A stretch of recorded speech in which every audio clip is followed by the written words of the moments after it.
Et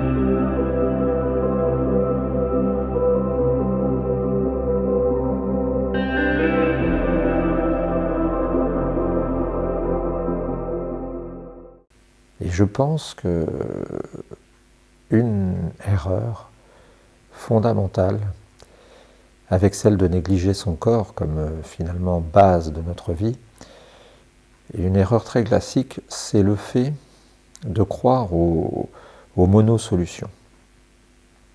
Et alors j'ai l'habitude d'utiliser des termes que j'invente.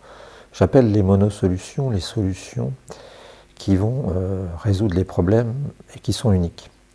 Je prends un exemple. Vous êtes malade. Bien, si vous êtes malade, vous pouvez par exemple avoir un problème de fragilité des os ou fragilité de votre appareil respiratoire. Dans ce cas-là, on peut faire des investigations et s'apercevoir qu'il y a peut-être une petite opération à faire ou peut-être un petit médicament à donner. Et dans ce cas-là, eh bien, ça va aller mieux. On connaît tous des gens qui ont, par miracle parfois, découvert la raison pour laquelle ils souffraient depuis des années de maux. Moi, j'avais une connaissance qui avait des maux de tête depuis des années et qui s'était aperçu qu'en changeant le régime alimentaire, en mangeant moins, en faisant un petit peu d'exercice, etc., ça semblait être allé beaucoup mieux. Elle avait changé une chose, pratiquement. Et c'est ce que j'appelle les monosolutions.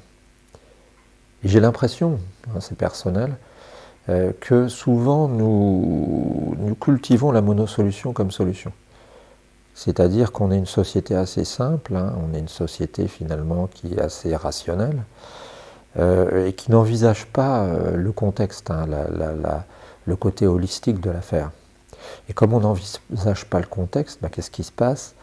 Eh bien, nous imaginons que la raison pour laquelle bien finalement nous ne sommes pas au top, eh bien c'est que simplement un paramètre ne fonctionne pas, de manière presque absolue.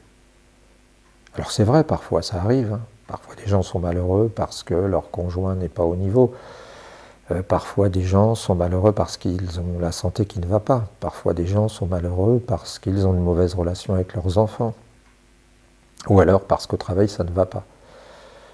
Mais globalement, je me suis aperçu qu'il y a aussi des gens qui n'ont pas de manière évidente de monoproblèmes et qui finalement totalisent de multiples petits problèmes.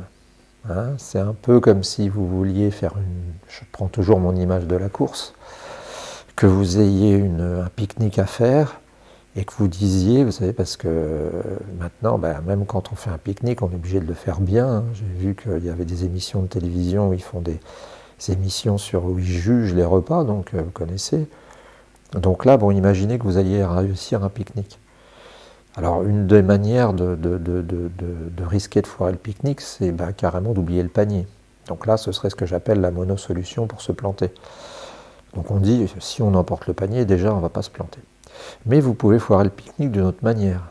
Vous pouvez foirer le pique-nique en, disons, connaissant mal l'endroit où vous allez, et en choisissant un endroit pas sympa, où ça sent pas très bon, où il y a beaucoup de soleil et il n'y a pas d'ombre.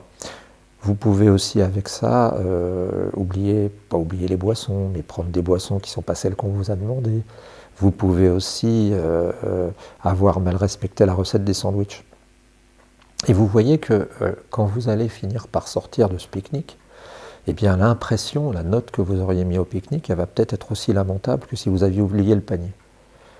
C'est ça que je veux dire dans la vie. C'est que bien souvent on s'aperçoit que les gens, quand ils ont une volonté d'aller mieux, une volonté eh bien ils envisagent leur être comme simplement un être très très très simple, et où la monosolution est la solution finalement. Et en fait, c'est pas ça la solution souvent. La solution, c'est de voir l'être de manière holistique, globale, et d'essayer de se dire, voilà, j'ai une personne en face de moi, qu'est-ce qui fait qu'elle peut bien être dans cette situation? Et essayons de voir, essayons d'évaluer les champs, les registres dans lesquels elle évolue. Et là, on s'aperçoit parfois, ou bien souvent, qu'on trouve des signes qui nous font penser que certains points, certains secteurs sont défaillants. Alors, comment est-ce qu'on peut essayer de savoir sur quel point travailler? Il y a d'abord les points traditionnels qu'on peut travailler, dont je parlais dans ma méthode, qui sont la santé, qui sont l'entourage, qui sont le fait d'être, on va dire, d'être quelqu'un de bien, le fait de se consacrer aux autres, le fait d'avoir une passion, le fait d'avoir des projets, le fait d'avoir des enfants. Enfin, on peut faire un listing comme ça. Mais un des moyens qui consiste à chercher, eh bien, c'est tout simplement de faire une sorte de... Alors, j'aime pas ce terme-là, ce qu'on appelle brainstorming, comment dire, une recherche d'idées rapide. Vous prenez une feuille, ça c'est très utile, une feuille, un cahier de brouillon, vous prenez un crayon papier, un stylo, et puis vous écrivez tout ce qui vous semble spontanément vous embêter, vous ennuyer, vous barrez la route vers une certaine sérénité, le calme ou le bonheur. Et vous écrivez en vrac, alors ça peut être l'argent, ça peut être ma belle-mère, ça peut être ma voiture qui tombe en panne, ça peut être l'impression de précarité, c'est pas forcément que des mots, ça peut être des verbes, ça peut être des phrases. Et là, vous allez pouvoir analyser. Là, vous allez pouvoir, et il y a peu de chances que vous mettiez qu'une seule variable. Et c'est ça qui va être très intéressant. Et après, eh bien, vous allez pouvoir travailler les variables les unes après les autres ou les unes ensemble avec les autres. Et vous allez pouvoir chercher à résoudre le problème. Et encore une fois, quand le diagnostic est posé ou qu'il commence à se poser, l'idée qui est intéressante, c'est de pouvoir supprimer des petits paramètres facilement. Je prends toujours l'exemple, si vous avez une palette d'agglos qui est mise devant votre porte parce que vous avez besoin de faire construire un mur par le maçon, et que le monsieur vous la dépose sur le bord du trottoir, il viendrait à peu de monde l'idée de prendre la palette d'un seul coup, sauf si vous avez bien sûr un appareil adapté. Donc vous allez prendre agglo par agglo et vous allez transporter. C'est exactement ce qui va se passer avec la méthode. C'est-à-dire qu'une fois que vous allez identifier les raisons pour lesquelles vous avez des problèmes, des ennuis, vous êtes embêté, eh bien vous allez pouvoir essayer de supprimer les problèmes un par un, ou pas 2 par 2, ou 5 par 5, ou tous ensemble. Mais il ne faut pas être obsédé par l'idée de supprimer un problème. Ce qu'il faut, c'est chercher avant tout à essayer d'avancer.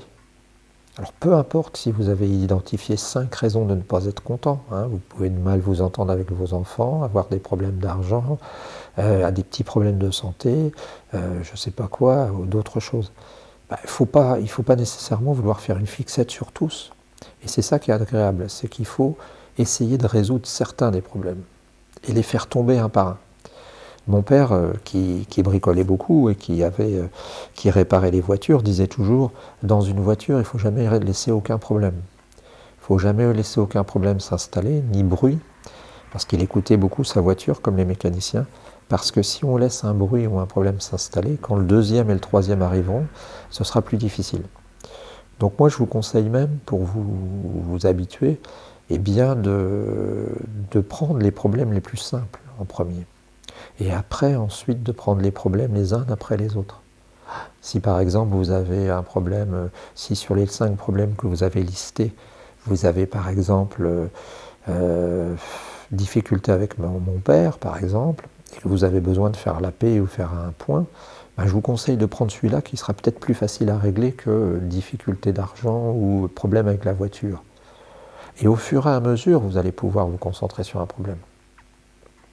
Et j'insiste bien sur une notion, et c'est Jacques Chirac qui le disait, que les emmerdements volent en escadrille, c'est que autant c'est facile de se séparer, de se départir d'un problème à la fois et de petits problèmes, si on peut, d'essayer d'éliminer, autant c'est très difficile d'être soumis à plusieurs problèmes ou à plusieurs emmerdements. C'est ce que j'appelle le 2 plus 2 égale 8.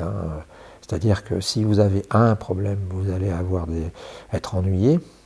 Si vous en avez 2, ça va être plus difficile. 3, ça va être presque impossible. Et 4, ça va être fini. Vous êtes coulé. Donc c'est ce qui se passe d'ailleurs dans les avions, hein. C'est-à-dire que dans les avions, on s'aperçoit actuellement, un peu comme nous, que les avions sont tellement perfectionnés que on ne risque pas une panne frontale, hein, ou rarement.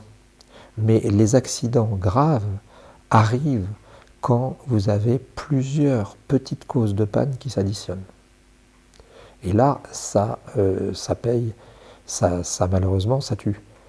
Et c'est ce qui se passe dans la vie. Et c'est la manière dont je pense que vous devez raisonner. Hein, ils prennent, pour les accidents d'avion, pour une petite parallèle, ils prennent la comparaison avec une plaque sur laquelle vous auriez 100 trous.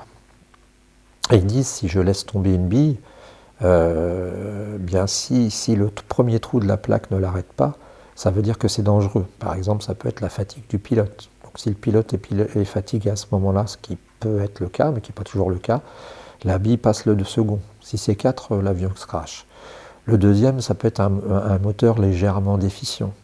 Si ça passe, c'est dangereux. Le troisième, ça peut être un défaut de signalisation d'un matériel. Et le quatrième, ça peut être distrait au moment par un passager malade et qu'on n'ait pas le temps de regarder les voyants. Vous voyez, et là, on arrive à la catastrophe. Ben, dans votre cas, je pense que c'est ce qu'il faut faire. Il faut supprimer les points, dans le cas des gens qui cherchent à aller mieux, il faut supprimer les points un par un, et les identifier, et les écrire sur un papier. Et comme ça, on se simplifie la vie, et on va du pire, du presque impossible à résoudre, vers le meilleur.